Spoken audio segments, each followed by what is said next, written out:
Hey guys, hi everyone. ఈరోజు మేము ఫ్యామిలీతో కలిసి అలంపూర్కి అయితే వెళ్తున్నాము.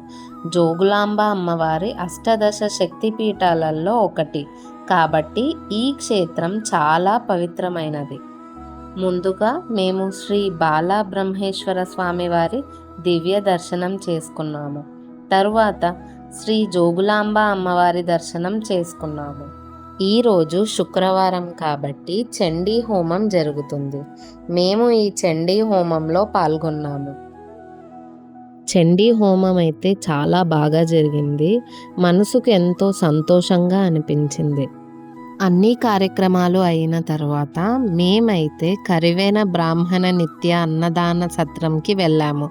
భోజనం అయితే చాలా బాగుంది. భోజనం అయ్యాక అమ్మవారి మరియు శివయ్య వారి ఆశీర్వాదాలతో సంతోషంగా మా ఇంటికైతే రిటర్న్ అయిపోయాము. వీడియో నచ్చినట్లయితే లైక్ చేయండి, షేర్ చేయండి, సబ్స్క్రైబ్ చేయండి. మీ సపోర్ట్ మాకు చాలా valuable. Thank you for watching.